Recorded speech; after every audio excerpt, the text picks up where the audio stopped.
Ladies and gentlemen, I'd planned to speak to you tonight to report on the State of the Union. But the events of earlier today have led me to change those plans. Today is a day for mourning and remembering. Nancy and I are pained to the core by the tragedy of the Shuttle Challenger. We know we share this pain with all of the people of our country.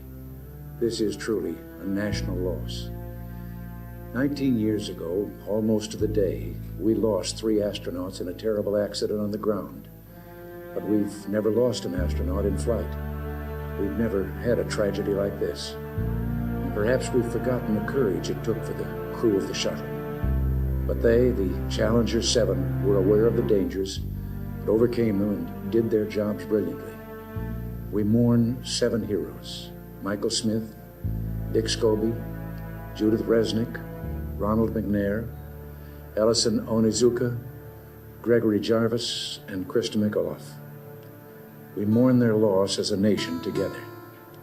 The families of the 7, we cannot bear as you do the full impact of this tragedy. But we feel the loss, and we're thinking about you so very much.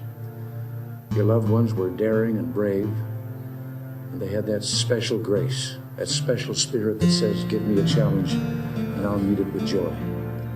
They had a hunger to explore the universe and discover its truths. They wished to serve, and they did. They served all of us. We've grown used to wonders in this century. It's hard to dazzle us.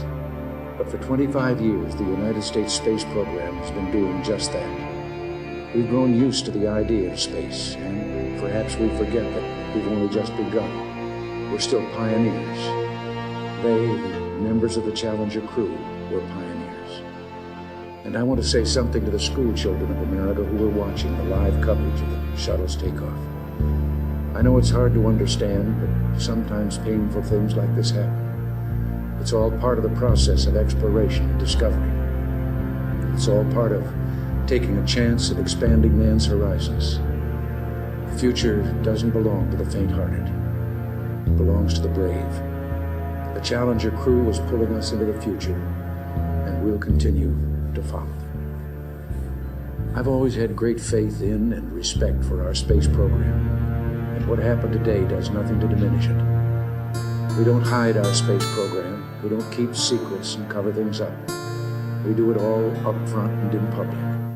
That's the way freedom is, and we wouldn't change it for a minute. We'll continue our quest in space. There will be more shuttle flights and more shuttle crews, and yes, more volunteers, more civilians, more teachers in space. Nothing ends here. Our hopes and our journeys continue. I want to add that I wish I could talk to every man and woman who works for NASA or who worked on this mission and tell them your dedication and professionalism have moved and impressed us for decades, and we know of your anguish. We share it. There's a coincidence today. On this day 390 years ago, the great explorer Sir Francis Drake died aboard ship off the coast of Panama. In his lifetime, the great frontiers were the oceans, and a historian later said he lived by the sea, died on it, and was buried in it. Well, today, we can say of the Challenger crew, their dedication was, like Drake's, complete. The crew of the Space Shuttle Challenger honored us for the manner in which they lived their lives. We will never forget them, nor the last time we saw them, this morning, as they prepared for their journey and waved goodbye, and slipped the surly bonds of earth to touch the face of God.